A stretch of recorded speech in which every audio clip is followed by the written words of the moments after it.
ಮಾತಾ ಪರಮೇಶ್ವರಿಯ ಪಾದಕ್ಕೆ ನಮಸ್ಕಾರವನ್ನ ಮಾಡ್ತಾ, ಗುರು ಹಿರಿಯರನ್ನ ಆರಾಧ್ಯ ದೇವರನ್ನ ಮನಸ್ಸಲ್ಲಿ ಸ್ಮರಣೆಯನ್ನ ಮಾಡ್ತಾ ಇವತ್ತಿನ ತರಗತಿಯನ್ನ ಪ್ರಾರಂಭವನ್ನ ಮಾಡೋಣ. ಸೌಂದರ್ಯ ಲಹರಿಯ ಮುಂದುವರಿದ ಭಾಗವಾಗಿ ಅಮ್ಮನವರ ನಿತಂಬದ ವರ್ಣನೆ ಮಾಡಾದ್ಮೇಲೆ ಈಗ ತಾಯಿಯ ಮೊಣಕಾಲುಗಳನ್ನ ವರ್ಣನೆ ಮಾಡ್ತಕ್ಕಂಥ ಸಮಯ. ಮಂಡಿ ತನಕ ಹೇಳಿದ್ರು. ಅದರಿಂದ ಕೆಳಗಡೆ ಇರ್ತಕ್ಕಂಥದ್ದು ಯಾವುದು? ಮೀನುಕಂಠ ಅಥವಾ ಮೊಣಕಾಲು ಅಂತ ಕೂಡ ಕರೀತೇವೆ. ಆದ್ರೆ ಆ ಜಗನ್ಮಾತೆಯ ಮೊಣಕಾಲುಗಳು ಹೇಗೆ ಯಾವುದನ್ನ ಪ್ರತಿನಿಧಿಸ್ತಾ ಇದೆ ಅದನ್ನ ನಾವು ನೋಡೋದಾದ್ರೆ, ವಿಶೇಷವಾಗಿ ಶಂಕರರು ಮೀನ್ಕಂಡು ಜೊತೆಗೆ ಕಾಲು, ಬೆರಳು, ಉಗುರುಗಳ ವೈಭವವನ್ನು ಕೂಡ ವರ್ಣಿಸಿದ್ದಾರೆ. ನೋಡಿ, ಮನುಷ್ಯನಿಗೆ ಕಾಲಿನಲ್ಲಿರ್ತಕ್ಕಂಥ ಮೀನಖಂಡಗಳು ದೃಢತ್ವವಾಗಿರ್ಬೇಕು. ಯಾಕೆ ಅದು ಬೇಕು ಅಂದ್ರೆ, ಮನುಷ್ಯನ ನಡೆಯ ವೇಗವನ್ನ ಹೆಚ್ಚಿಸ್ಲಿಕ್ಕೆ, ಕಡಿಮೆ ಮಾಡ್ಲಿಕ್ಕೆ, ಓಡೋದಕ್ಕೆ ಸಹಕಾರಿ ಬೇಕು. ಮೀನ್ಕಂಡ ಇಲ್ಲ ಅಂದ್ರೆ ಓಡಕ್ಕಾಗಲ್ಲ. ಮುಂದಕ್ಕೆ ಹಿಂದಕ್ಕೆ ಕಾಲು ನಡಿಬೇಕು ಅಂದ್ರೆ ಮೀನ್ಕಂಡಗಳ ಭಾಗ ಸಪೋರ್ಟ್ ಬೇಕು. ನಿಮ್ ಮುಂದೆ ಯಾವ್ದೋ ಒಂದು ಹಾವು ಬಂತು, ಭಯವಾಗಿ ಓಡಕ್ ಶುರು ಮಾಡ್ತೀರಾ. ಎಷ್ಟೇ ದಪ್ಪ ಇದ್ರು, ಎಷ್ಟೇ ಸಣ್ಣ ಇದ್ರು, ಎಷ್ಟೇ ವಯಸ್ಸಾಗಿದ್ರು ಓಡಕ್ ಪ್ರಯತ್ನ ಪಡ್ತೀವಿ. ಆ ಓಡೋ ಸಮಯದಲ್ಲಿ ಆ ಮೀನುಕಂಠ ಬಹಳ ಪಾತ್ರವನ್ನು ವಹಿಸ್ತದೆ. ಅತ್ಯಂತ ಶಕ್ತಿಶಾಲಿಯಾಗಿರ್ತಕ್ಕಂಥ ಮೀನುಕಂಡ ಜಿಂಕೆಗಿದೆ, ಚಿರತೆಗಿದೆ. ಹಾಗಾಗಿ ಅವುಗಳ ವೇಗ ಹೆಚ್ಚು. ಆ ಮೀನುಕಂಡ ಬಲ ಓಡೋದಕ್ಕೆ ಮೂಲ ಕಾರಣ. ಇಲ್ಲಿ ವಯಸ್ಸಾದಂತೆಲ್ಲ ಏನಾಗುತ್ತೆ, ಮೀನ್ಕಂಡ ಗಟ್ಟಿ ಆಗುತ್ತೆ ಅಂತ ಹೇಳ್ತಾರೆ. ಆದ್ರೆ ನಾವ್ ಅನ್ಕೊಂತೀವಿ ವಯಸ್ಸಾದಾಗೆ ನಮ್ ಕೈಲಿ ಆಗಲ್ಲ ಏನು ಮಾಡಕ್ಕೆ ಅಂತ.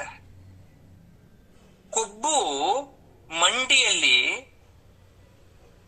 ಮೂಳೆಗಳಲ್ಲಿ ಸೇರ್ಕೊಂಡಾಗ ಗಟ್ಟಿ ಆಗುತ್ತೆ ನಿಜ. ಆದ್ರೆ ಓಡೋ ವೇಗ ಕಡಿಮೆ ಆಗ್ಬಿಡುತ್ತೆ. ಅದಕ್ಕೆ ಓಡಕ್ ಆಗಲ್ಲ ವಯಸ್ಸಾದ್ಮೇಲೆ. ವಯಸ್ಸಾಯ್ತಪ್ಪ ನಂಗ ಆಗಲ್ಲ ಅಂತಾರೆ. ಅದು ಗಟ್ಟಿ ಆಗತ್ತೆ, ಆದ್ರೆ ಓಡೋ ಶಕ್ತಿ ಕಳ್ಕೊಂಡ್ಬಿಡುತ್ತೆ. ಅದು ಯಾಕೆ ಅಂದ್ರೆ ಆ ಕೊಬ್ಬು ಅಂತಕ್ಕಂಥದ್ದು ಹೋಗಿ ಅದ್ರಲ್ಲಿ ಸಂಗ್ರಹ ಆದಾಗ. ಇದನ್ನೆಲ್ಲ ಯಾಕೆ ಹೇಳ್ತಾ ಇದ್ದೀವಿ? ಆ ಮೀನ್ಕಂಡದ ವಿಚಾರವಾಗಿ. ಒಂದು ಬಾಣ ಬಿಟ್ಟಾಗ ಯಾವ ತರ ವೇಗವಾಗಿ ಹೋಗುತ್ತೋ ಅದೇ ತರ ಮೊಣಕಾಲಿನ ಕೆಳಗೆ ಸ್ವಲ್ಪ ಅಗಲವಾಗಿ ದಪ್ಪಗಿದೆ, ಮತ್ತೆ ಸಣ್ಣಗಿರ್ತಕ್ಕಂಥ ಮೀನ್ಕಂಡ ಇದೆ. ಅದು ಬಾಣದ ರೀತಿ. ಕೆಳಗಡೆ ಇರ್ತಕ್ಕಂಥದ್ದು, ಮುಂದ್ಗಡೆ ಇರ್ತಕ್ಕಂಥದ್ದು ಬಾಣದ ತುದಿ ತರ. ಕಾಲಿಂದು ಮೀನ್ಕಂಡ ನೆನ್ಪು ಮಾಡ್ಕೊಳ್ಳಿ, ನೋಡ್ಕೊಳ್ಳಿ ನೀವು.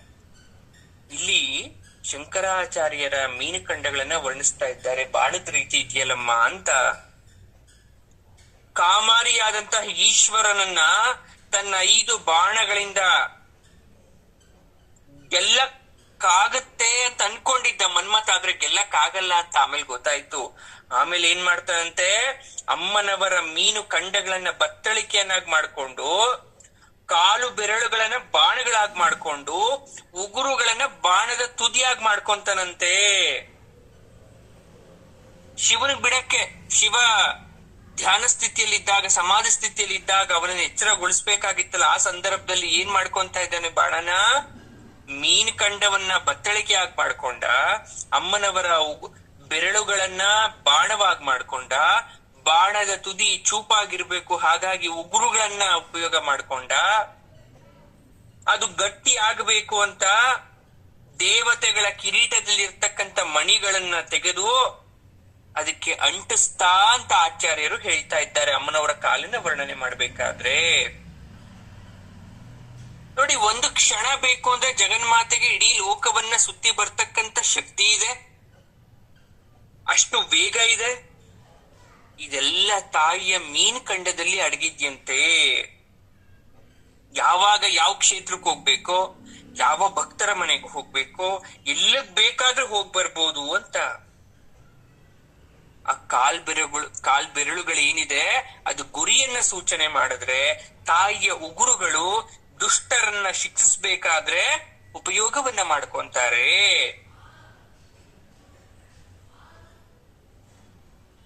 ಆ ತಾಯಿಯ ಪಾದಗಳನ್ನ ಆಶ್ರಯಿಸಿದ್ರೆ ಸಾಕು, ನಮ್ಗೆಲ್ಲವೂ ಸಿಗುತ್ತೆ ಅಂತ ಪರೋಕ್ಷವಾಗಿ ಹೇಳ್ತಾ ಇದ್ದಾರೆ. ಯಾರೋ ಶಂಕರಾಚಾರ್ಯರು. ಪಾರ್ವತಿ ದೇವಿ 5 ಬಾಣಗಳುಳ್ಳ ಮನ್ಮಥ ಈಶ್ವರನ ಜಯಿಸೋಕಾಗಲ್ಲ ಅಂತ ಗೊತ್ತಾಗಿ ನಿನ್ನ ಮೊಣಕಾಳುಗಳೆರಡನ್ನ ತಗೊಂಡ. ನಿನ್ನ ಒಂದು ಕಾಲಲ್ಲಿ ಇರ್ತಕ್ಕಂಥ 5 ಬೆರಳಿನ 5 ಬಾಣ ಆಯ್ತು, ಇನ್ನೊಂದು ಕಾಲಲ್ಲಿ ಇರ್ತಕ್ಕಂಥ 5 ಬೆರಳಿಂದ 5 ಬಾಣ ಆಯ್ತು, 10 ಬಾಣ ಆಯ್ತು. ಆ ಬಾಣಕ್ಕೆ ನಿನ್ನ ಉಗುರುಗಳನ್ನ ಮೂತಿಯನ್ನಾಗಿ ಮಾಡ್ಕೊಂಡ. ದೇವತೆಗಳ ಕಿರೀಟದಲ್ಲಿ ಇರ್ತಕ್ಕಂಥ ಮುತ್ತು ವಜ್ರ ವೈಡೂರ್ಯಗಳನ್ನ ಅದರಿಂದ ಅಲಂಕಾರವನ್ನ ಮಾಡ್ದ. ಈಶ್ವರನ ಮೇಲೆ ಜಯವನ್ನ ಸಾಧಿಸ್ತಾ. ಇದು ನಿನ್ನ ಕಾಲುಗಳ ಮಹಿಮೆ ಅಂತ ಇಲ್ಲಿ ವರ್ಣಿಸ್ತಾ ಇರ್ತಕ್ಕಂಥದ್ದು. ಎಲ್ಲಿಗೆ ಹೋಲಿಕೆ ಮಾಡ್ತಾ ಇದ್ದಾರೆ ಅಂತಕ್ಕಂಥದ್ದು. ಉಗುರುಗಳು ಎಷ್ಟು ಶ್ರೇಷ್ಠ ಅಂತದ್ದು ಎಲ್ಲ ಆಯ್ತಲ್ಲ. ನಾವಿವಾಗ ಯಾವ್ದನ್ನ ಹಿಡ್ಕೋಬೇಕು? ಕಡೆಯದಾಗಿ ಅಮ್ಮನವರ ಚರಣವನ್ನ ಹಿಡ್ಕೋಬೇಕು, ಪಾದವನ್ನ ಹಿಡ್ಕೋಬೇಕು. ಈಗ ಪಾದಕ್ಕೆ ಬರೋಣ. ಮಹಾವಿಷ್ಣು ಯೋಗಮಾಯ ಸ್ವರೂಪಿಣಿಯಾದಂತಹ ನಿನಗೆ ನಿರಂತರವಾಗಿ ತನ್ನ ಶಿರಸ್ಸನ್ನಿಟ್ಟು ನಮಸ್ಕಾರವನ್ನ ಮಾಡ್ತಾ ಇದ್ದಾನೆ. ಎಲ್ಲಿ ನಮಸ್ಕಾರ ಮಾಡ್ತಾ ಇದ್ದಾನೆ? ತಾಯಿಯ ಪಾದಕ್ಕೆ. ಯಾಕೆ ಅಂದ್ರೆ ಕಂಸನ ಸೆರೆಮನೆಯಲ್ಲಿದ್ದಂತಹ ಶ್ರೀಕೃಷ್ಣನನ್ನ ಕಂಸನಿಂದ ರಕ್ಷಿಸಕ್ಕೋಸ್ಕರ ಯೋಗಮಾಯ ಸಹಾಯವನ್ನ ಮಾಡಿದ್ರು ಕೃಷ್ಣಾವತಾರದಲ್ಲಿ. ಬ್ರಜಭೂಮಿಯಲ್ಲಿ ನಂದನ ಹೆಂಡತಿಯಾದ ಯಶೋದೆಗೆ ಹೆಣ್ಣು ಮಗುವಾಗಿತ್ತು. ಕೃಷ್ಣ ದೇವಕಿಯ ಹೊಟ್ಟೆಯಲ್ಲಿ ಹುಟ್ಟುತ್ತಾನೆ. ಯೋಗಮಾಯ ಆವರಿಸ್ಬೇಕಿತ್ತಲ್ಲ ಅಲ್ಲಿ.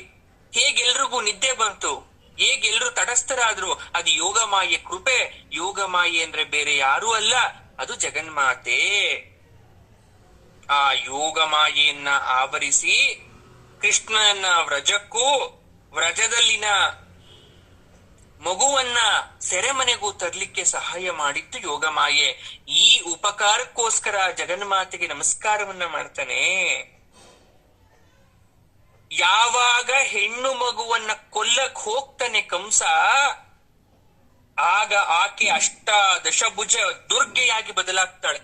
ಆ ಮಗುವಿನ ರೂಪದಲ್ಲಿರ್ತಕ್ಕಂಥ ದೇವಿ 8 ಕೈಗಳು ಇರ್ತಕ್ಕಂಥ ದುರ್ಗೆಯಾಗಿ ಬದಲಾಗಿ ಅಂತರಿಕ್ಷದಲ್ಲಿ ನಿಂತು ಎಚ್ಚರ ಕೊಡ್ತಾಳೆ ಕಂಸನಿಗೆ.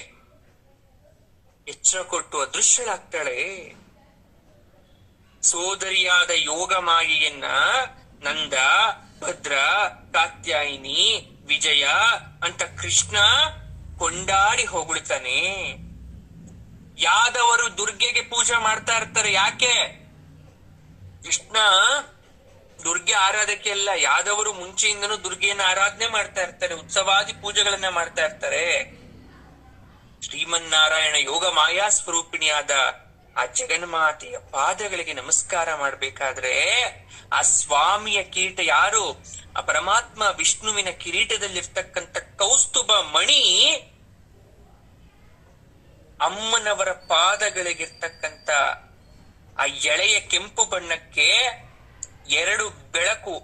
ಕಿರೀಟ ಕೌಸ್ತುಭ ಮಣಿ ಬೆಳಕು, ಅಮ್ಮನವರ ಪಾದ ಬಹಳ ಕೆಂಪಾಗಿತ್ತು, ನಡು ಕೆಂಪಾಗಿತ್ತು.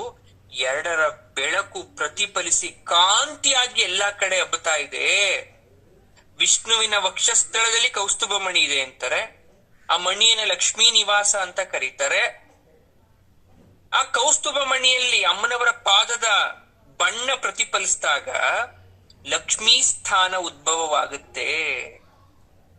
ಅಂತಹ ಮಹಾ ಮಹಿಮೆ ಉಳಿತಕ್ಕಂಥ ಪಾದ ಜಗನ್ಮಾತೆದು. ಅದಕ್ಕೆ ಹೆಣ್ಮಕ್ಳಿಗೆ ಹೇಳ್ತಾ ಇರ್ತಾರೆ, ಹೆಣ್ಣಿಗೆ ಪಾದವೂ ಕೂಡ ಶಿರೋಭೂಷಣ ಅಂತೆ. ನಿಮ್ ದೇಹಕ್ಕೆ ಕಿರೀಟ ಇಟ್ಕೊಂಡ್ರೆ ಎಷ್ಟು ಚೆನ್ನಾಗಿ ಕಾಣಿಸ್ತಿರೋ, ನಿಮ್ಮ ಪಾದ ಕೂಡ ಸುಂದರವಾಗಿದ್ರೆ ಅಷ್ಟೇ ಒಳಿತು. ಈಗ ಹೊರ್ಗಡೆಯಿಂದ ಬಂದಿದ ತಕ್ಷಣ ಕಾಲಿನ ಪಾದವನ್ನ ತೊಳ್ಕೊಂಡ್ ಬರ್ತೀವಿ. ಯಾಕೆ?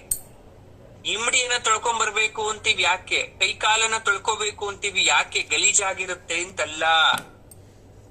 ಯಾವಾಗ ನಮ್ಮ ಪಾದ ಸ್ವಚ್ಛವಾಗಿರುತ್ತೆ, ಆಗ ಇಡೀ ದೇಹ ಸ್ವಚ್ಛವಾಗಿದ್ದಂತೆ ಎಲ್ಲ ಕಲ್ಮಶಗಳು ಎಲ್ಲ ಹೋಗಿ ಇಮ್ಮಡಿಲ್ ಸೇರ್ಕೊಂಡಿರುತ್ತೆ. ದೇಹದ ಎಲ್ಲ ಕಲ್ಮಶಗಳು ಹೋಗಿ ಎಲ್ಲಿ ಸೇರ್ಕೊಂಡಿರುತ್ತೆ? ಇಮ್ಮಡಿಯಲ್ಲಿ ಸೇರ್ಕೊಂಡಿರುತ್ತೆ, ಪಾದದಲ್ಲಿ ಸೇರ್ಕೊಂಡಿರುತ್ತೆ. ಅದಕ್ಕೆ ಗಂಗಾ ಪ್ರೋಕ್ಷಣೆಯಾದಾಗ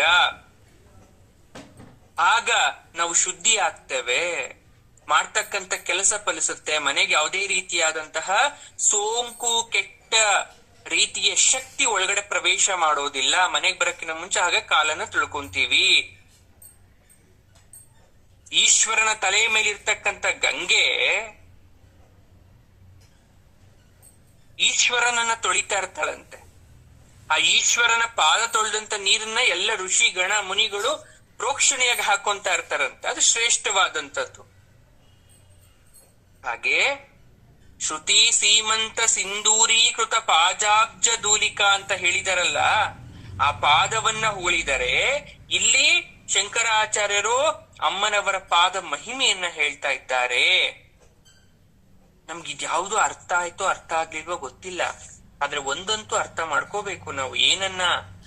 ಜಗನ್ಮಾತೆಯ ಪಾದವನ್ನ ಯಾರು ನಂಬುತ್ತಾರೋ, ಯಾರು ಆಕೆಯ ಚರಣಗಳನ್ನ ಬಿಡದೆ ಹಿಡಿತಾರೋ ಅವ್ರನ್ನ ಜಗನ್ಮಾತೆ ಯಾವತ್ತೂ ಕೈಯೇ ಬಿಡಲ್ಲ. ಹಂಗಾದ್ರೆ ಚರಣ ಗೊತ್ತಾಯ್ತು, ಪಾದಗಳ ಬಗ್ಗೆ ಗೊತ್ತಾಯ್ತು, ನಮಸ್ಕಾರ ಮಾಡ್ಬೇಕಲ್ಲ ಅಮ್ಮನವರ ಪಾದಕ್ಕೆ. ಇನ್ನು ಕೆಲವೊಂದಷ್ಟು ವಿಚಾರ ತಿಳ್ಕೋಬೇಕಲ್ಲ ಅಮ್ಮನವರ ಪಾದವನ್ನ. ಹೇಗೆ ಹೇಳ್ತಾರೆ, ಹೇಗೆ ಅಂತ? ನಂದನವನದಲ್ಲಿ ಒಂದು ಸುಂದರವಾದಂತಹ ಉದ್ಯಾನವನ, ತುಂಬಾ ಮರ ಗಿಡಗಳೆಲ್ಲ ಇದೆ, ಪಾರ್ಕ್. ಸುವರ್ಣ ಅಕ್ಷೋವೃಕ್ಷ ಇದೆ. ಒಂದು ಸುವರ್ಣ ಅಕ್ಷೋವೃಕ್ಷ ಅಂದ್ರೆ ಒಂದು ಚಿನ್ನದಂತ ಮರ ಇದೆ. ಆದ್ರೆ ಆ ಮರದಲ್ಲಿ ಹೂವೇ ಬಿಡಲ್ಲ. ಅದಕ್ಕೆ ಎಲ್ಲ ಇದೆ, ಸೌಂದರ್ಯ ಇದೆ, ಯೌವನ ಇದೆ, ನಿರ್ಮಲತೆ ಎಲ್ಲ ಇದೆ, ಹೂ ಬಿಡಲ್ಲ. ಅದೇ ಒಂದು ಅಶೋಕ ವೃಕ್ಷಕ್ಕೆ ಅದ್ಯಾವುದೂ ಇಲ್ಲ, ಹೂ ಬಿಡ್ತಾ ಇದೆ. ಯಾಕೆ ಹೀಗೆ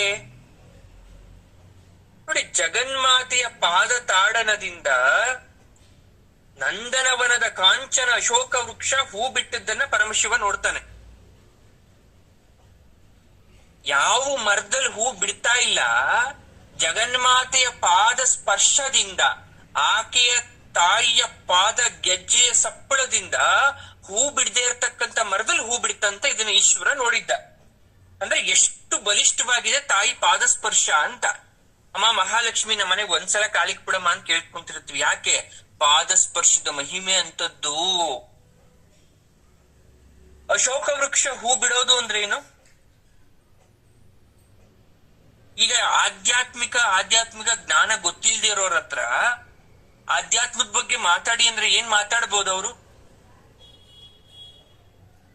ಹಾಗೇನೆ ಇಲ್ಲಿ ಜಗನ್ಮಾತೆಯ ಪಾದವನ್ನ ನಾವು ನಂಬಿದ್ದೆ ಆದ್ರೆ ನಮ್ ಬಾಳಲ್ಲಿ ಅದೆಂತದ್ದೇ ಕಷ್ಟ ಇರ್ಬೋದು, ಬರಗಾಲ ಇರ್ಬೋದು, ಇನ್ನೊಂದೇನೋ ಇರ್ಬೋದು, ಅದು ಅರೆ ಕ್ಷಣದಲ್ಲಿ ಮಾಯ ಆಗತ್ತೆ.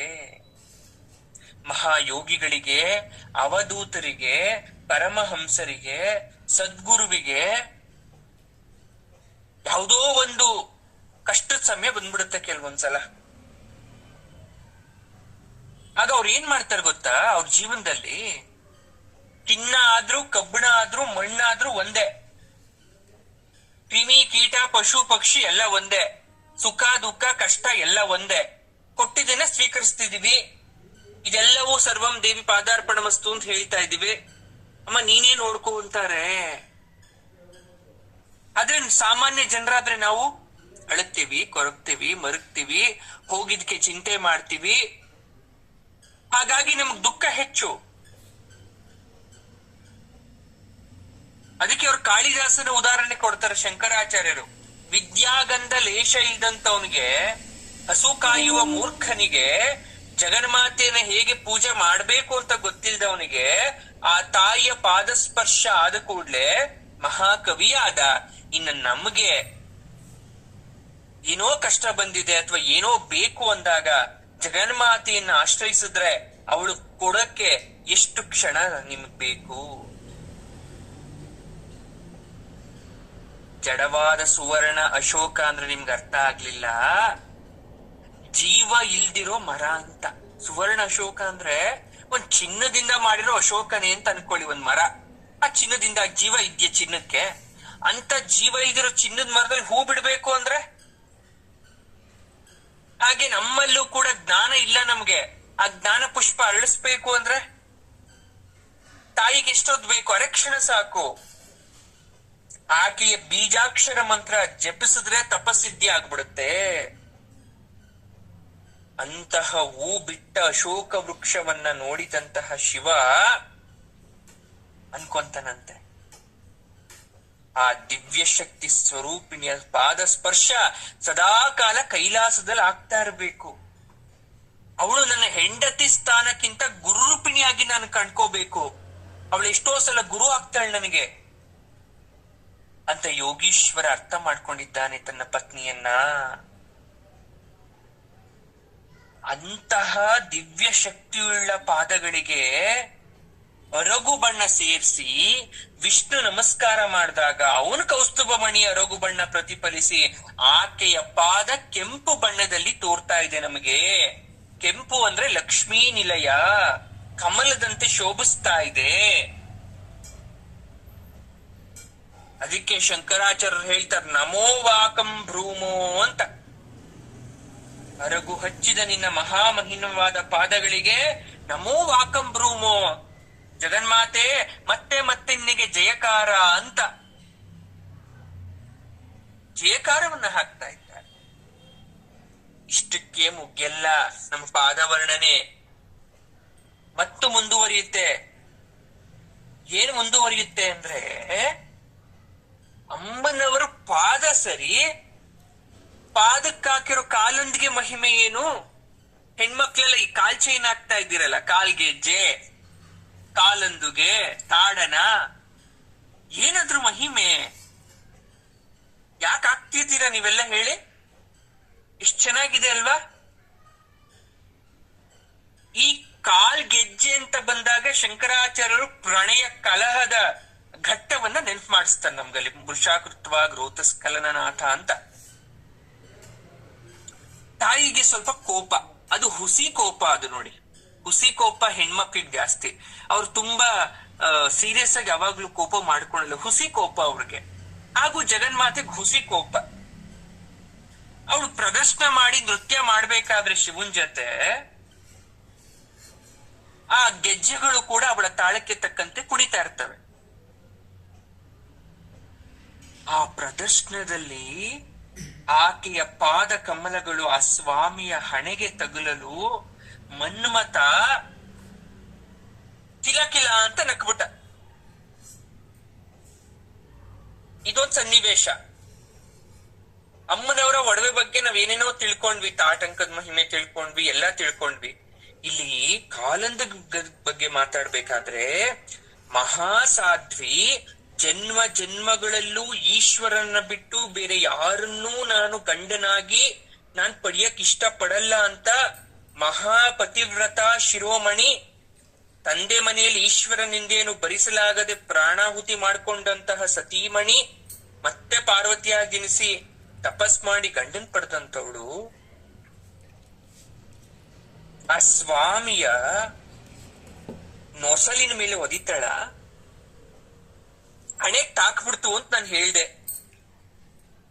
ಪ್ರದರ್ಶನ ಮಾಡ್ತಾ ಮಾಡ್ತಾ ಹೇಗೋ ಪರಮೇಶ್ವರನ ಹಣೆಗೆ ನೊಸಲಿಗೆ ತಾಗ್ಬಿಡ್ತು. ಪಾದ ತಾಡ್ನ ಮಾಡ್ಬಿಟ್ಲ. ಹಾಗಾದ್ರೆ ಒಂದು ಪ್ರಶ್ನೆ ಬರುತ್ತೆ, ಬೇಕು ಅಂತ ಪಾರ್ವತಿ ದೇವಿ ಶಿವನ ಹಣೆಗೆ ಸೋಕಿಸ್ಬಿಟ್ರ? ಅದೇ ನಿಜ ಆಗ್ಬಿಟ್ರೆ ದೇವಿನೇ ಆ ರೀತಿ ಗಂಡನ ಹಣೆಗೆ ತನ್ನ ಪಾದದಿಂದ ಮುಟ್ಟಿದ್ದೆ ಆದ್ರೆ ಹಾಗಾದ್ರೆ ನಿಮ್ಮಂತ ಸಾಮಾನ್ಯ ಗೃಹಿಣಿಯರ ಏನ್ ಮಾಡ್ಬೋದು?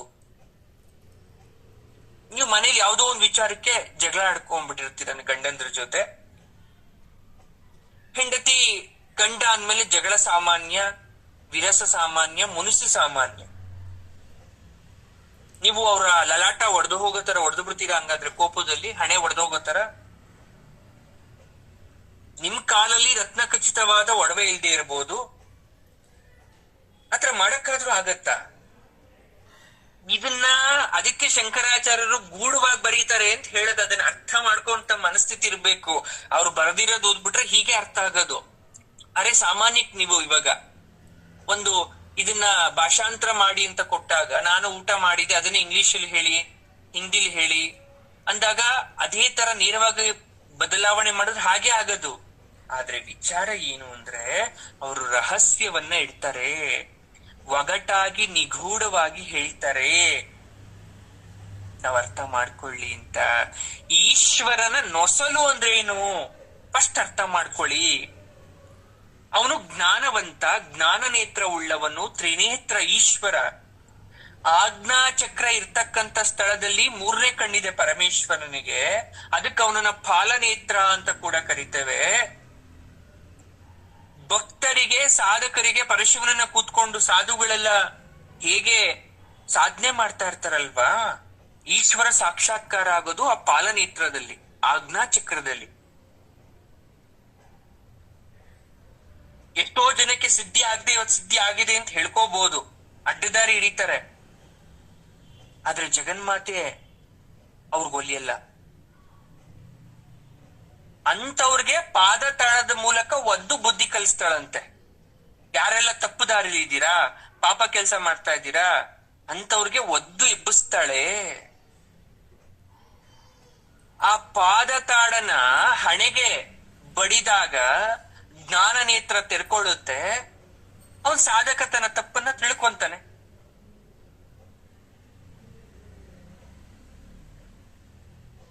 ಇಲ್ಲಿ ಇನ್ನು ಏನೇನೋ ಹೇಳ್ತಾರೆ, ಅದನ್ನೆಲ್ಲ ನಮ್ಗೆ ಹೇಳಲ್ಲ. ಶ್ರೀಕೃಷ್ಣ ದೇವರಾಯಂದು ಒಂದು ಹೇಳ್ತೀನಿ, ನಿಮ್ಗೆ ಅರ್ಥ ಆಗತ್ತ ಅವಾಗ. ನೋಡಿ, ಶ್ರೀಕೃಷ್ಣ ದೇವರಾಯ ರಾಜ, ನಿಮ್ಗೆ ಗೊತ್ತು ಯಾರು ಅಂತ, ವಿಜಯನಗರ ಅರಸ. ಆ ಶ್ರೀಕೃಷ್ಣ ದೇವರಾಯನ ಹೆಂಡತಿ ತಿರುಮಲಾದೇವಿ. ಒಂದು ಸಲ ಏನಾಯ್ತು, ಕೃಷ್ಣದೇವರಾಯಗೂ ತಿರುಮಲಾದೇವಿಯವರೆಗೂ ಹೀಗೆ ಏನೋ ಒಂದು ಸಣ್ಣ ವಿಚಾರಕ್ಕೆ ಜಗಳ ಮುನಿಸಾಯ್ತು. ಪ್ರಣಯ ಕಲಹಗಳಲ್ಲಿ ರಾಯರಿಗೆ ಅಂದ್ರೆ ದೇವರಾಯರಿಗೆ ಒಂದ್ಸಲ ಏನಾಯ್ತು, ತಾಡನ ಪ್ರಾಪ್ತಿ ಆಗೋಯ್ತು. ಅಂದ್ರೆ ಹೇಗೋ ಆಕೆಯ ಪಾದ ಸ್ಪರ್ಶ ಆಗೋಯ್ತು. ಮಹಾರಾಜ ಅದರಲ್ಲಿ ಹೆಂಡತಿಯ ಪಾದ ಸ್ಪರ್ಶ ಆಗೋಯ್ತು, ಒದ್ದಾಗ ಆಗೋಯ್ತು.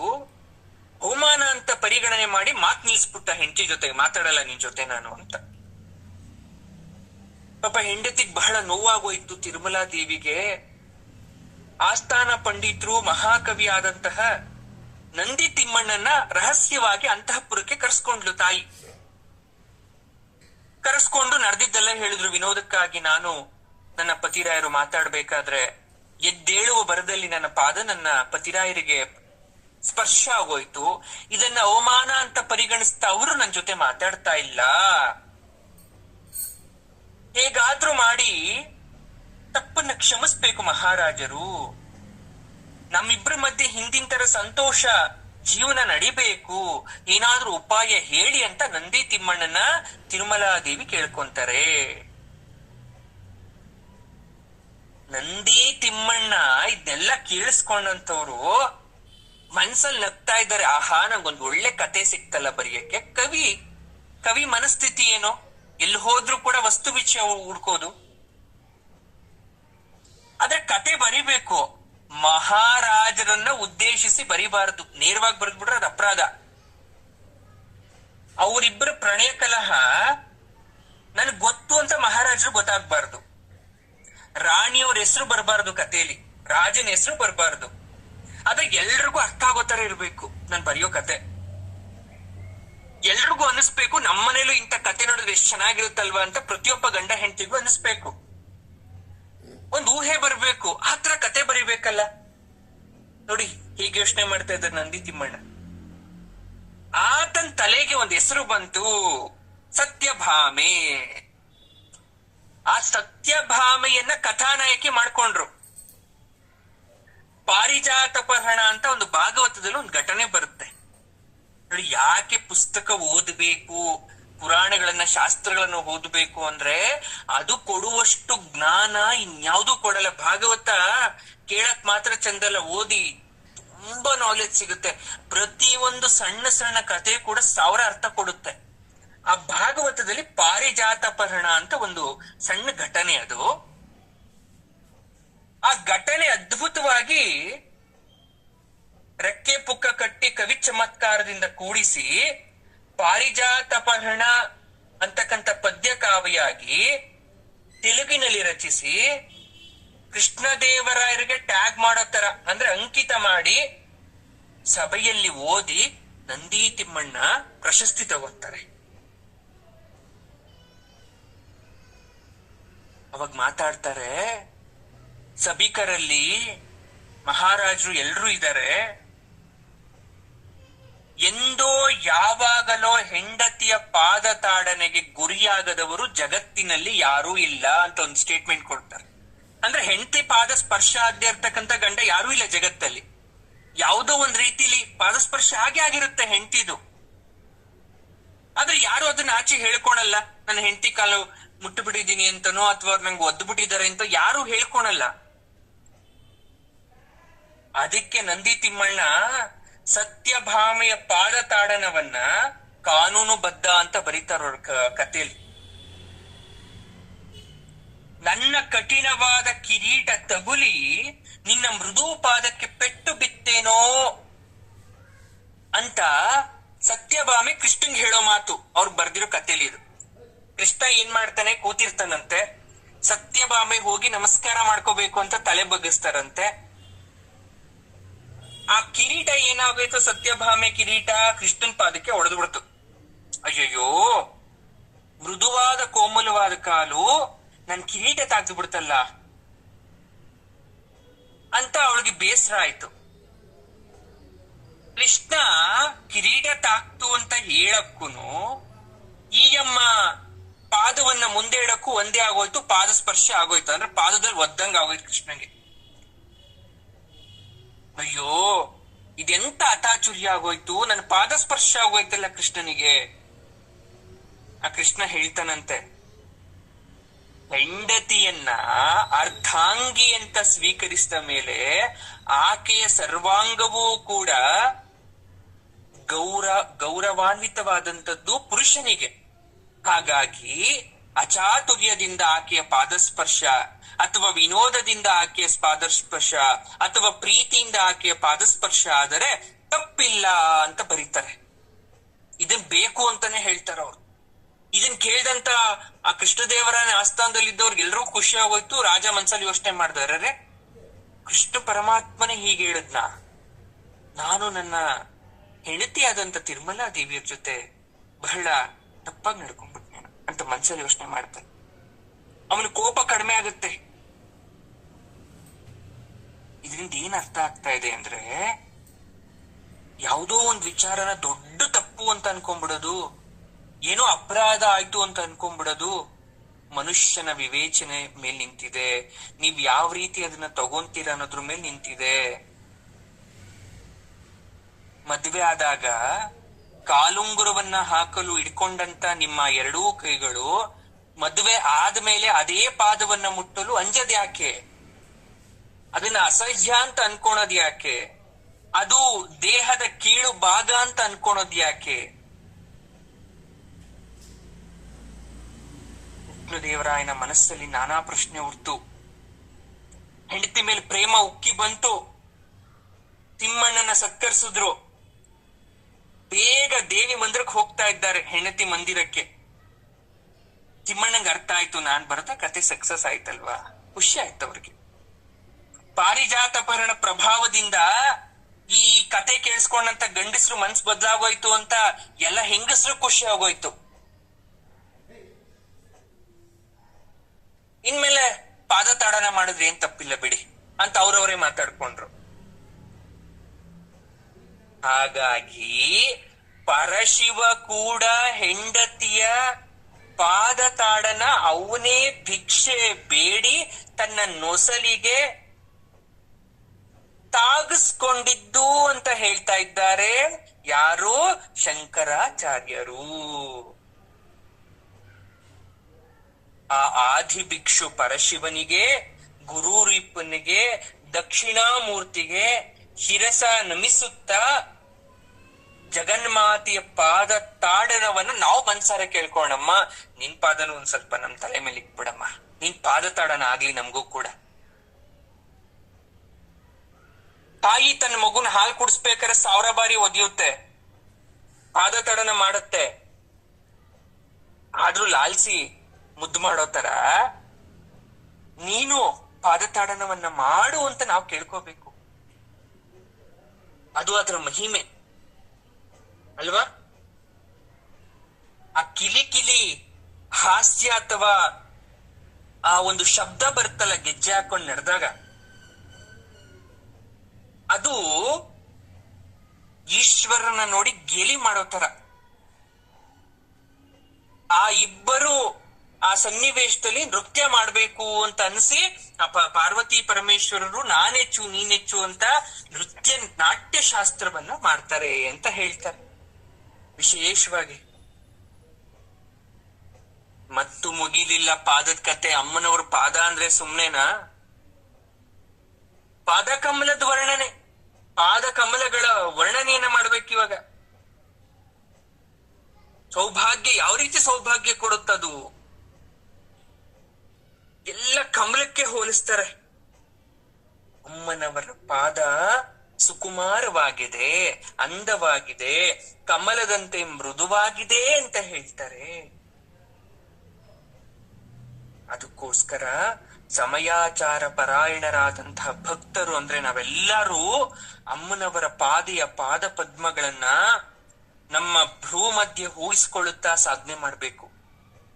ಬೆಳಗಿನ ಜಾವ ಬ್ರಹ್ಮ ಮುಹೂರ್ತದಲ್ಲಿ ಅವರವರ ಇಷ್ಟ ದೇವತಾ ಚರಣಗಳನ್ನ, ಅವರ ಸದ್ಗುರುವಿನ ಪಾದ ಕಮಲಗಳನ್ನ ನಿಮ್ಮ ಊಹೆಗೆ ತಕ್ಕಂತೆ ಫಸ್ಟ್ ಹೃದಯ ಸ್ಥಾನವಾದ ಅನಾಹತ ಚಕ್ರದಲ್ಲಿ ಅವ್ರನ್ನ ನೋಡ್ಬೇಕು ನೀವು. ಆಮೇಲೆ ಹಣೆ ಭಾಗದಲ್ಲಿ ಇರ್ತಕ್ಕಂಥ ಆಜ್ಞಾ ಚಕ್ರದಲ್ಲಿ ಪ್ರತಿಷ್ಠಾಪನೆ ಮಾಡ್ಕೋಬೇಕು. ಧ್ಯಾನ ಸ್ಥಿತಿಯಲ್ಲಿ ಯೋಗ ಸಾಧನೆ ಮಾಡ್ಬೇಕು. ಇದು ದೇವರನ್ನ ದರ್ಶನ ಮಾಡ್ತಕ್ಕಂಥ ವಿಧಾನ.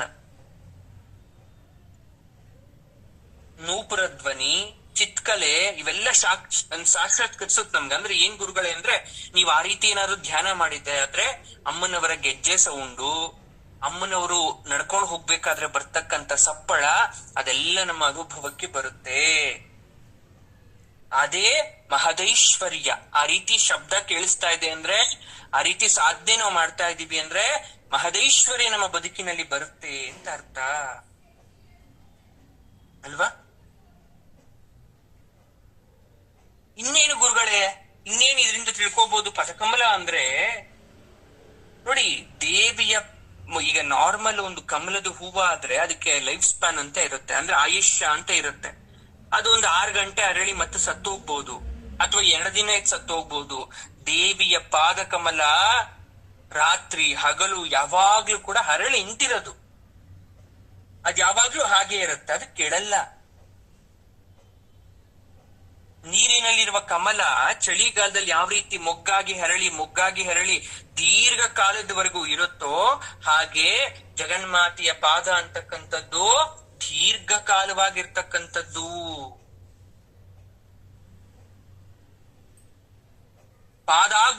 ಪಾದದ ಮೇಲ್ಭಾಗವನ್ನ ಮತ್ತು ಬೇರೆ ರೀತಿಯಲ್ಲಿ ಪಾದಾಗ್ರವನ್ನ ವರ್ಣನೆ ಮಾಡ್ತಾರೆ ಶಂಕರರು. ಒಬ್ಬೊಬ್ರಿಗೂ ಒಂದೊಂದು ರೀತಿ ಭಕ್ತಿ. ತುಳಸಿದಾಸರಿಗೆ ರಾಮನ ಮೇಲ್ ಭಕ್ತಿ, ಅದಕ್ಕವರು ದೋಹ ರಚನೆ ಮಾಡ್ತಾರೆ. ದೋಹವನ್ನ ರಚನೆ ಮಾಡಿ ರಾಮನನ್ನ ಹೊಗಳುತ್ತಾರೆ.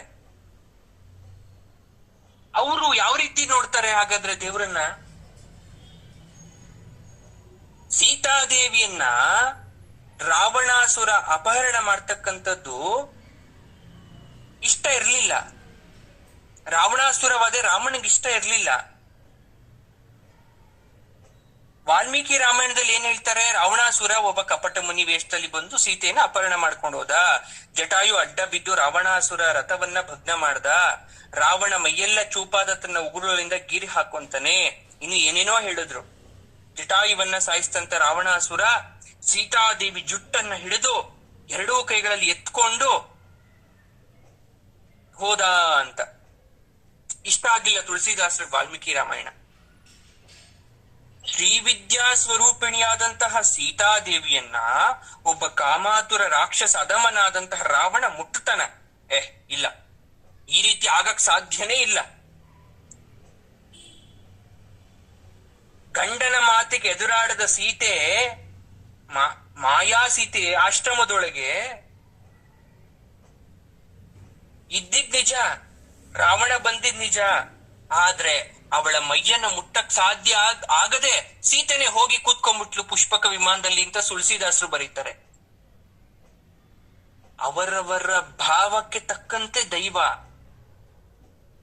ಅದ್ ಕೇಳಕ್ಕಾಗ್ಲಿಲ್ಲ, ಇಷ್ಟ ಆಗ್ಲಿಲ್ಲ ಅವ್ರಿಗೆ. ಅವ್ರದ್ದು ತಪ್ಪು ಅನ್ನಕ್ಕಾಗಲ್ಲ, ಇವ್ರು ತಪ್ಪು ಅನ್ನಕ್ಕಾಗಲ್ಲ, ಯಾಕಂದ್ರೆ ನಾವು ನೇರವಾಗಿ ರಾಮಾಯಣ ನೋಡಿಲ್ಲ. ಆದ್ರೂ ವಾಲ್ಮೀಕಿ ರಾಮಾಯಣನೇ ಸತ್ಯ ಅಂತ ಯಾಕೆ ಹೇಳೋದು ಅಂದ್ರೆ, ರಾಮನ ಗುರು ಆಗಿದ್ದಂಥವ್ರು ವಾಲ್ಮೀಕಿ, ರಾಮನ ಕಾಲಘಟ್ಟದಲ್ಲಿ ಇದ್ದಂಥವ್ರು ವಾಲ್ಮೀಕಿ, ಲವಕುಶರಿಗೆ ಜನ್ಮ ಆದ್ಮೇಲೆ ವಿದ್ಯೆ ಕಲಿಸ್ತವ್ರು ವಾಲ್ಮೀಕಿ. ಆ ರಾಮಾಯಣವನ್ನ ರಾಮಾಯಣಕ್ ಇರ್ಬೇಕಾದ್ರೇನೆ ಅದನ್ನ ಮುಂದಿನ ಭಾಗವನ್ನು ಬರೆದಿಟ್ಟಿದ್ದವರು ವಾಲ್ಮೀಕಿ. ಹಾಗಾಗಿ ಅದು ಸತ್ಯ ಅಂತ ನಾವು ನಂಬ್ತೀವಿ. ಹಂಗೆ ಆದಿಶಂಕರಾಚಾರ್ಯರು ಕೂಡ ಇಲ್ಲಿ ಅಮ್ಮನವರ ವರ್ಣನೆ ಮಾಡಿದ್ದು. ವೈಶಿನ್ಯಾದಿ ವಾಗ್ದೇವತೆಗಳು ಲಲಿತಾ ಸಹಸ್ರನಾಮನ ಬರ್ದಿದ್ ತಪ್ಪಲ್ಲ, ಹೇಳಿದ್ ತಪ್ಪಲ್ಲ. ಅದೇ ತರ ಶಂಕರಾಚಾರ್ಯರು ಹೇಳ್ತಾರದು ತಪ್ಪಿಲ್ಲ. ಯಾವುದೂ ಕೂಡ ಇಷ್ಟು ಕೂಡ ಅನುಮಾನ ಪಡ್ತಕ್ಕಂತ ವಿಚಾರನೇ ಇಲ್ಲ. ಯಾಕಂದ್ರೆ ಕಣ್ಣಲ್ಲಿ ನೋಡಿದ್ದಾರೆ ಅವರು, ಅವ್ರು ಹೇಳಿದ್ದೇ ಸತ್ಯ. ಅಮ್ಮನವರ ಪಾದಾಗ್ರಗಳನ್ನ, ಆ ಪಾದದ ಮೇಲ್ಭಾಗವನ್ನ ಆಮೆಯ ಚಿಪ್ಪು ಅಂತಾರೆ. ಪಾದಾಗ್ರ, ಅಮ್ಮ ನಿನ್ ಪಾದ ಹೇಗಿದೆ ಗೊತ್ತೇ ಅಮ್ಮ? ಆಮೆಯ ಚಿಪ್ಪು. ಆಮೆ ಚಿಪ್ಪು ಹೇಗಿರುತ್ತೆ? ಬಹಳ ಬಲಿಷ್ಠವಾಗಿರುತ್ತೆ. ಮದ್ವೆ ಆಗ್ಬೇಕಾದ್ರೆ ಕೆಲವೊಂದ್ ಕಡೆ ಸಂಪ್ರದಾಯ ಇದೆ, ಒರಳು ಕಲ್ಲನ್ನು ತುಳಿಸ್ತಾರೆ ಪಾದದಲ್ಲಿ. ಆ ರುಬ್ಬು ಕಲ್ಲಿಗೆ ಕೂಡ ಪೂಜೆ ಮಾಡಿಸ್ತಾರೆ. ಅದೊಂದ್ ಶಾಸ್ತ್ರ. ಆಮೇಲೆ ವಧುವಿನ ಪಾದ ಹಿಡ್ಕೊಂಡು ವರ ಆಕೆ ಕಾಲಿನ ಹೆಬ್ಬೆಟ್ಟನ್ನ ತುಳಿತಾನೆ. ಇಲ್ಲಾಂದ್ರೆ ಆ ಕಲ್ಲನ್ನೋ ಮರದಿಂದ ಮಾಡಿರ್ತಕ್ಕಂಥ ವಸ್ತುನೋ ತುಳಿತಾರೆ. ಯಾಕೆ ಹಾಗೆ ಮಾಡ್ತಾರೆ? ಯಾಕೆ ಅಂದ್ರೆ ಸದಾ ಕಾಲ ನಿನ್ನ ಪಾದಗಳು ಸದೃಢವಾಗಿರ್ಬೇಕು, ನನ್ ಜೊತೆ ನೀನು ಜೀವನ ಪರ್ಯಂತ ಇರ್ಬೇಕು, ನನ್ನ ಸಹಚಾರಿಯಾಗಿ, ನನ್ನ ಸಹಧರ್ಮಿಣಿಯಾಗಿ, ನನ್ನ ಕಷ್ಟ ಸುಖ ಜೊತೆ ಅನುಸರಿಸ್ಕೊಂಡು ಜೊತೆ ನೋಡಕ್ಕೆ ಸಿದ್ಧ ಆಗಬೇಕು. ಸಂಸಾರ ಸಾಗರದಲ್ಲಿ ಕಠಿಣ ಪರೀಕ್ಷೆ ಸುಲಭವಾಗಿ ಎದುರಿಸೋ ಶಕ್ತಿ ನಮ್ಮಿಬ್ರಿಗೂ ಬರ್ಬೇಕು. ಹಂಗಾಗಿ ನಿನ್ ಪಾದವನ್ನ, ನಿನ್ನ ಹೆಬ್ಬೆಟ್ಟನ್ನ ನಾನು ತುಳಿದಿಟ್ಕೊಂತ ಇದ್ದೀನಿ ಅನ್ನೋ ಪ್ರತೀಕ. ಹೆಣ್ಮಕ್ಳು ಪಾದ ಮೃದುವಾಗಿರುತ್ತೆ, ಮುಂದೆ ಹೋಗ್ತಾ ಹೋಗ್ತಾ ಹೋಗ್ತಾ ಅದು ಒರಟಾಗುತ್ತೆ. ಅದಕ್ಕೆ ಕೂರ್ವ ಪೃಷ್ಠ ಅಂತ ಕರೆದ್ರು. ಆಮೆ ಚಿಪ್ಪಿನಂತೆ ನೀರಲ್ಲಿ ನೆನಿದೆ, ಬಿಸಿಲಲ್ಲಿದ್ರು ಒಣಗ್ದೆ, ಪಾಚಿ ಕಡ್ತೆ ಯಾವ ರೀತಿ ಅದು ಸದೃಢವಾಗಿರುತ್ತೋ, ಶತ್ರು ಭಯದಿಂದ ತನ್ನ ತಾನು ರಕ್ಷಿಸ್ಕೊಳ್ಳುತ್ತೋ, ಹಾಗೆ ತಾಯಿಯ ಪಾದ ಕೂಡ. ಆಕೆಯ ಪಾದವನ್ನ ಯಾಕೆ ಆ ರೀತಿ ವರ್ಣನೆ ಮಾಡು ಅಂದ್ರೆ, ಮಂಜು ಪರ್ವತದ ಮೇಲೆ ನಡಿಬೇಕು. ನಾವಾದ್ರೆ ಚಪ್ಪಲಿ ಹಾಕೊಂಡು ಓಡಾಡ್ತೀವಿ. ಯಾಕೆ? ಕಾಲಿನ ರಕ್ಷಣೆನ ಮಾಡ್ಕೊಂಡ್ಲಿಕ್ಕೆ. ಆಕೆ ತನ್ನ ಬರಿಗಾಲಿನಿಂದ ಬೆಟ್ಟ, ಗುಡ್ಡ, ಬೆಂಕಿ ಎಲ್ಲ ಕಡೆ ನಡೆಯಬೇಕಾಗಿರೋದ್ರಿಂದ ಆಕೆಯ ಪಾದ ಆಮೆಯ ಚಿಪ್ಪಿನಂತೆ ಬಲಿಷ್ಠವಾಗಿರ್ಬೇಕು. ಆಕೆಯ ಪಾದಕ್ಕೆ ಏನೂ ಆಗಬಾರದು ಅನ್ನೋ ಕಾರಣದಿಂದ ಈ ರೀತಿಯಾಗಿ ವರ್ಣನೆಯನ್ನ ಮಾಡ್ತಾ ಇದ್ದಾರೆ. ಯಾರೋ? ಶಂಕರಾಚಾರ್ಯರು. ದೃಷದಿ ಅಂತ ಕರಿತೀವಿ. ಆಗ್ಲೇ ಹೇಳಿದ್ನಲ್ಲ ಗುಂಡ್ಕಲ್ಲಿಗೆ, ಇದೆಲ್ಲ ಏನು ಅಂದ್ರೆ ದೃಷದಿ. ನಿಮ್ಗೆ ಅರ್ಥ ಆಗ್ತಾ ಇರತ್ತೆ ನಾನೇನ್ ಹೇಳ್ತಾ ಇದ್ದೀನಿ ಅಂತ. ಇನ್ನು ಅಮ್ಮನವರ ಪಾದದ ಬಗ್ಗೆ ಇನ್ನೂ ಸಾಕಷ್ಟಿದೆ. ಎಲ್ಲ ತಿಳ್ಕೋಬೇಕು, ಇನ್ನೂ ತಿಳ್ಕೋಬೇಕು, ಸಾಕಷ್ಟು ತಿಳ್ಕೋಬೇಕು. ಚರಣ ನಖಗಳ ಸೌಭಾಗ್ಯವನ್ನ ವರ್ಣನೆ ಮಾಡ್ತಾರೆ. ಏನು ಚರಣ ನಖ? ಪದಮಹಿಮಾ ವರ್ಣನೆ ಅಂತ ತಾಯಿಯ ಪಾದಮಹಿಮೆ. ಮತ್ತೆ ಮುಂದಿನ ಶ್ಲೋಕದಲ್ಲಿ ಜಗದ್ಗುರುಗಳು ನೋಡಿ, ದೇವತೆಗಳು ತಮ್ಮ ಶಕ್ತಿಯಿಂದ ತಮ್ಮ ತಪಸ್ಸಿನಿಂದ ಎಷ್ಟೆಷ್ಟೋ ಸಂಪತ್ತುಗಳನ್ನ ಪಡ್ಕೊಂಡಿದ್ದಾರೆ ದೇವತೆಗಳು. ಆದರೂ ತೃಪ್ತಿ ಇಲ್ಲ ದೇವರುಗಳಿಗೆ. ದೇವ ನಂದೋನೋದ್ಯಾನದಲ್ಲಿರ್ತಕ್ಕಂಥ ಕಲ್ಪವೃಕ್ಷ ಅಂದ್ರೆ ದೇವತೆಗಳ ನಂದನೋವನ, ಅಲ್ಲಿ ಕಲ್ಪವೃಕ್ಷ ಇದೆ. ಆ ಕಲ್ಪವೃಕ್ಷ ಅಂತಕ್ಕಂಥದ್ದು ಏನ್ ಬೇಕಾದ್ರೂ ಕೊಡುತ್ತೆ. ತಾಯಿ ಪಾದಾರವಿಂದಗಳಿಗೆ ನಮಸ್ಕರಿಸುವುದಕ್ಕೆ ಬಂದಂತಹ ಶಚೀದೇವಿ, ಯಾರು ಇಂದ್ರನ ಹೆಂಡತಿ ಶಚೀದೇವಿ, ಅವಳ ಜೊತೆ ಬಂದಂತ ಮತ್ತಷ್ಟು ದೇವತಾ ಸ್ತ್ರೀಯರು ಕೈ ಜೋಡಿಸ್ಬಿಟ್ಟು ನಿನ್ ಪಾದಕ್ಕೆ ನಮಸ್ಕಾರ ಮಾಡ್ತಾವ್ರೆ. ಅವರೆಲ್ಲ ನಿನ್ನ ಪಾದಕ್ಕೆ ನಮಸ್ಕಾರ ಮಾಡ್ತಾರದ್ ಯಾಕೆ? ನನ್ನ ಗಂಡಂದಿರನ್ನ, ನಮ್ಮ ಸೌಭಾಗ್ಯವನ್ನ ಸದಾಕಾಲ ಹೀಗೆ ಇಡಮ್ಮ ನಿನ್ನ ಕೃಪೆಯಿಂದ ಅಂತ.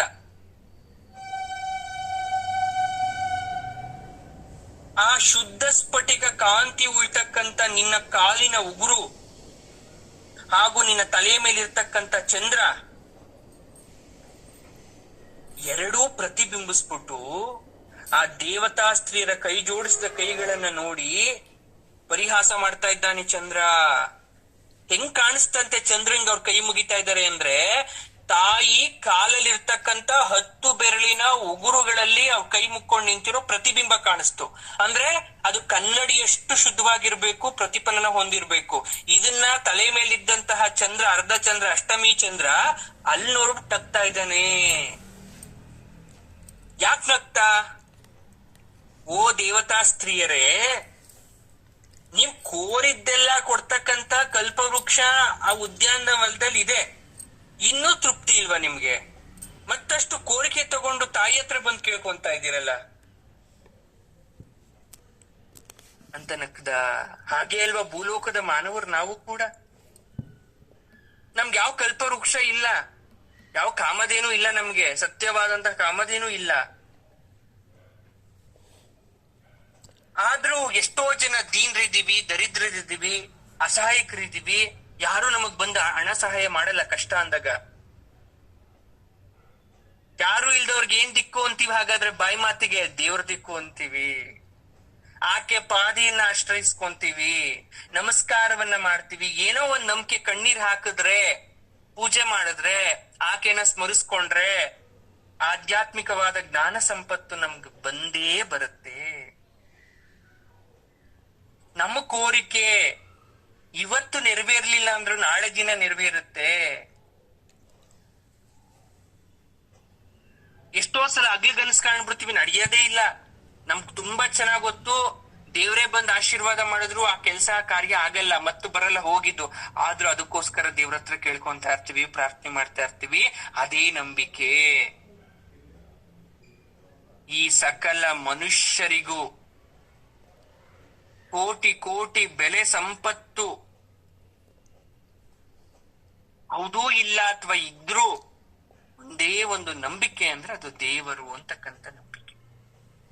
ಆ ನಂಬಿಕೆ ಮೇರೆಗೆ ಪರಮಾತ್ಮ ನಿನ್ನ ಪಾದವನ್ನು ನಮಸ್ಕಾರ ಮಾಡ್ತಾ ಇದ್ದೇನೆ, ನಿನ್ನ ಪಾದಕ್ಕೆ ನಾನು ಯಾವಾಗ್ಲೂ ನಿನ್ ಪಾದವನ್ನೇ ಗಟ್ಟಿಯಾಗಿ ನಂಬಿದ್ದೀನಿ, ನಿನ್ ಪಾದನ ಬಿಡಲ್ಲ, ನನ್ನ ಕಾಪಾಡು ಅನ್ನೋ ನಂಬಿಕೆ ಇದೆಯಲ್ಲ, ಅದು ನಮ್ಮ ಭೂಲೋಕದ ಜನರಿಗೆ ಕಲ್ಪವೃಕ್ಷವಿದ್ದಂತೆ. ಇದೇ ನಮ್ಗೆ ಕಲ್ಪವೃಕ್ಷ, ಬೇರೆ ಯಾವುದೂ ಅಲ್ಲ. ಅಂತಹ ಕಲ್ಪವೃಕ್ಷವಾದ ತಾಯಿಯ ಚರಣಾರವಿಂದಕ್ಕೆ ನಾವೇನನ್ಬೇಕು? ಸರ್ವಂ ಶ್ರೀದೇವಿ ಪಾದಾರ್ಪಣ ಮಸ್ತು ಅಂತ ಹೇಳಬೇಕು. ಧನ್ಯವಾದ.